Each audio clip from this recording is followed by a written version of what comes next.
નમસ્કાર વિદ્યાર્થી મિત્રો. Commerce with Pradeep Panchal by Avabai high school Valsad, ધોરણ 12 સામાન્ય પ્રવાહ, વિષય નામાના મૂળ તત્વો, ભાગ 2, પ્રકરણ 3, કંપનીના વાર્ષિક હિસાબો. આજના આ વિડીયોમાં આપણે નફા નુકસાનના પત્રકનો નમૂનો સમજીશું.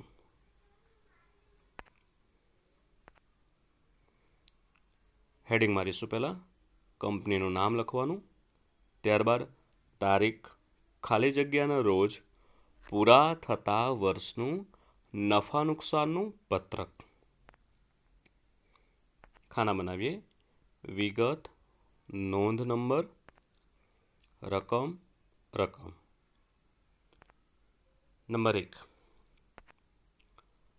કામગીરીમાંથી ઉપજ, જેમાં વેચાણ આવશે, બાદ વેચાણ પરત. અંદરની કોલમમાં તમારે લખવાનું રકમ, 2ની બાદ બાકી કરીને બહાર લખવાનું.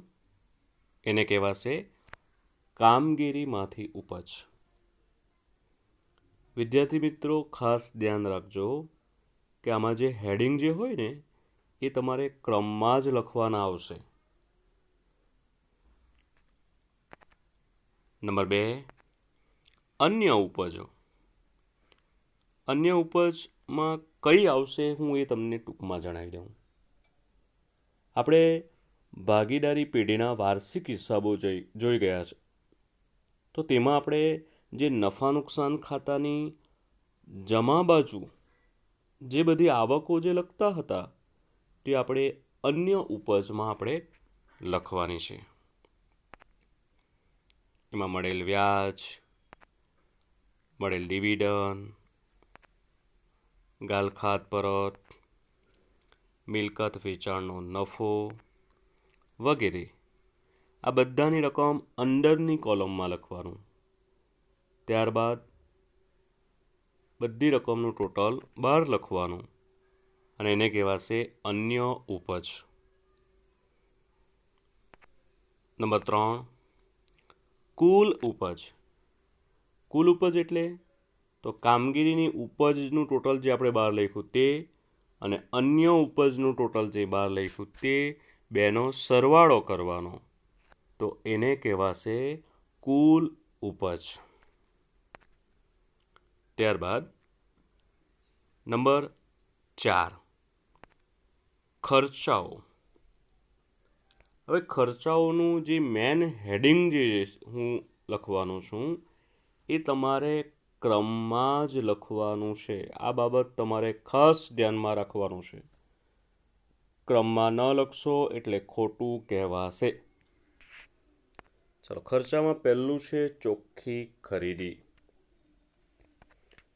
ચોખ્ખી ખરીદીમાં કુલ ખરીદીમાંથી ખરીદ પરત બાદ કરવાનું એટલે કહેવાશે ચોખ્ખી ખરીદી. ત્યારબાદ છે સ્ટોકમાં ફેરફાર. સ્ટોકમાં ફેરફાર એટલે શરૂઆતનો સ્ટોક માઇનસ આખર સ્ટોક. ક્યારે એવું બને કે શરૂઆતનો સ્ટોકની રકમ ઓછી હોય, આખર સ્ટોકની રકમ વધારે હોય, તો માઇનસમાં આવે ત્યારે આપણે રકમને કાઉન્સમાં લખવાનું. પ્રત્યક્ષ ખર્ચા. પ્રત્યક્ષ ખર્ચા એટલે કયા ખર્ચા? તો વેપાર ખાતાની ઉધાર બાજુના ખરીદીને લગતા ખર્ચા. હવે એમાં કયા ખર્ચા આવશે? તો મજનું આવો ગોદ દે દો તો લાખ કમ કરે. આ કયા ખર્ચા છે? તો વેપાર ખાતાની ઉધાર બાજુ આવતા ખરીદીને લગતા ખર્ચા. મ એટલે મજૂરી, જ એટલે જકાત, નું એટલે નૂર જકાત, આ એટલે આવક માલ ગાળા ભાડું, વો એટલે વોરફેજ, ગો એટલે ગોડી ચાર્જ, ડ એટલે ડરમાયો, ડે એટલે ડેમરેજ, ડો એટલે ડોક ચાર્જ, તો એટલે તોલાય, લા એટલે લારીવાળું, ખ એટલે ખરાજાત, ક એટલે કસ્ટમ ડ્યુટી, મ એટલે મહાજન લાગો, ક એટલે ક્લિયરિંગ ચાર્જ ને રે એટલે રેલવેનું. તો આ થયા ખરીદીને લગતા ખર્ચા, જેને કહેવાશે પ્રત્યક્ષ ખર્ચા. ત્યારબાદ છે કર્મચારી લાભના ખર્ચા, જેમાં પગાર, બોનસ, કમિશન, પ્રોવિડન્ટ ફંડમાં ફાળો, કર્મચારી સ્ટોક ઓપ્શન સ્કીમનો ખર્ચ, સ્ટાફ કલ્યાણ ખર્ચ. વિદ્યાર્થી મિત્રો, ખાસ ધ્યાનમાં રાખવા જેવી બાબત, આપણને ઉદાહરણમાં એક દાખલો જે છે નફા નુકસાનના પત્રકનો, જેમાં મજૂરી જે છે ઉદાહરણ 13માં, એ મજૂરી એ કર્મચારી લાભના ખર્ચામાં ગણેલી છે. તો વિદ્યાર્થી મિત્રો, ખાસ ધ્યાન રાખજો કે મજૂરી તમારે પ્રત્યક્ષ ખર્ચામાં લખવાનું નથી, પરંતુ કર્મચારી લાભના ખર્ચામાં લખવાનું છે. ચાલો, ત્યારબાદ નાણાકીય પડતર. નાણાકીય પડતરમાં કોઈ પણ પ્રકારનું વ્યાજ હશે તે તમારે લખવાનું, જેમ કે બોન્ડ કે ડિબેન્ચરનું વ્યાજ, જાહેર થાપણ કે લોન પર વ્યાજ, બેંક ઓવરડ્રાફ્ટનું વ્યાજ, ટૂંકા ગાળાની લોન પર વ્યાજ વગેરે. એટલે કે નાણાકીય પડતરમાં કોઈ પણ પ્રકારનું વ્યાજ હશે તો એ તમારે વ્યાજ લખવાનું છે. ત્યારબાદ ઘસારો અને માંડી વાળેલ ખર્ચા. તો કોઈ પણ કાયમી મિલકત હશે તો એ કાયમી મિલકત પર ઘસારો છે તો તે લખવાનો. પછી માંડી વાળેલ ખર્ચામાં કોઈ પણ માંડી વાળેલ અદ્રશ્ય મિલકત હોય તે લખવાનું, અને અવાસ્તવિક મિલકત જેમ કે ડિબેન્ચર વટાવ, જાહેરાત ઝુંબેશ ખર્ચ, સંશોધન ખર્ચ અને વિકાસ ખર્ચ. માંડી વાળેલ અવાસ્તવિક મિલકતમાં પાઘડી, pattern, trademark, copyright, licence, software, franchise. તો આ માંડી વાળેલ જે અદ્રશ્ય મિલકત છે તો એ આ હેડિંગમાં તમારે લખવાનું છે. ત્યારબાદ અન્ય ખર્ચા. અન્ય ખર્ચામાં ટાટપાલ, સ્ટેશનરી, ભાડું, ઓડિટ ફી, ઓફિસ અને વહીવટી ખર્ચ, વેચાણ ખર્ચા, માંડી વાળેલ ઘાલખાદ. તો આ બધું આપણે અન્ય ખર્ચામાં લખવાનું છે. ફરીવાર જોઈએ, ખર્ચાઓનું આ જે હેડિંગ છે એ પ્રમાણે જ લખાવવું જોઈએ. પહેલું ચોખ્ખી ખરીદી, પછી સ્ટોકમાં ફેરફાર, પ્રત્યક્ષ ખર્ચા, કર્મચારી લાભના ખર્ચા, નાણાકીય પડતર, ઘસારો અને માંડી વાળેલ ખર્ચા, અન્ય ખર્ચા. તો આ જે હેડિંગ છે ક્રમમાં જ લખાવવું જોઈએ. પણ અંદરનું જે છે તો એમાં તમે આગળ પાછળ લખો તો કંઈ વાંધો નહીં, પણ હેડિંગ તો ક્રમમાં જ લખાવવા જોઈએ, તો જ તમને પૂરેપૂરા માર્ક્સ મળે. ચલો, આ થયું ખર્ચાઓ. હવે ખર્ચાઓનું ટોટલ આપણે બહારની કોલમમાં લખી દેવાનું. ચાલો, એને કહેવાશે કુલ ખર્ચા. ત્યારબાદ નંબર 5, આવકવેરા પહેલાંનો નફો. એ કેવી રીતે મળશે? તો ત્રીજા નંબરનું જે હેડિંગ છે એમાંથી ચોથા નંબરનું હેડિંગ બાદ કરવાનું. હવે ત્રીજા નંબરનું હેડિંગ શું હતું? તો ત્રીજા નંબરનું હેડિંગ હતું કે કુલ ઉપજ.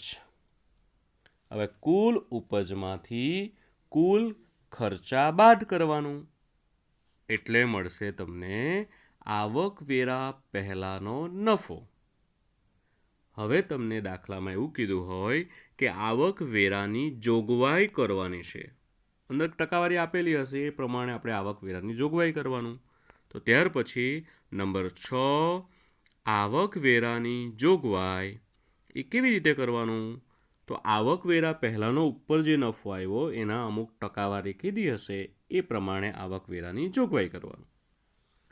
હવે આવકવેરા પહેલાંનો નફો છે એમાંથી આવકવેરાની જોગવાઈ આપણે બાદ કરશું એટલે 7મા નંબરનું હેડિંગ આવશે આવકવેરા બાદનો નફો. એ આપણે 5 નંબરના હેડિંગમાંથી 6ઠ્ઠા નંબરનું હેડિંગ બાદ કરવાનું એટલે એ આવશે આવકવેરા બાદનો નફો. હવે વિદ્યાર્થી મિત્રો ખાસ બાબત ધ્યાનમાં રાખવા જેવી કે આવકવેરાની જે જોગવાઈ જે છે આવકવેરાની જે જોગવાઈ જે છે એ આપણે ક્યાં લખવાની છે તો એ આપણે પાકા સરવૈયામાં લખવાનું છે.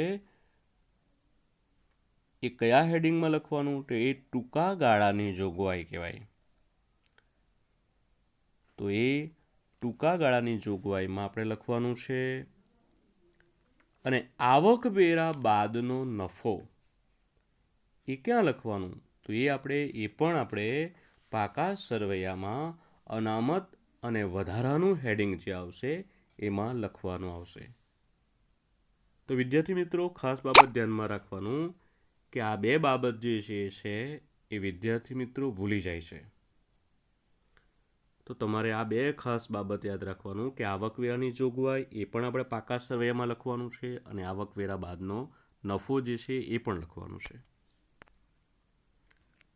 તો આ નફા નુકસાનનું પત્રક તમારે બરાબર લખીને મોઢે કરવાનું છે અને ઉદાહરણ 11 અને સ્વાધ્યાયનો પ્રશ્ન નંબર 7 જે છે એ તમારે નોટમાં કરવાનું છે. Thank you.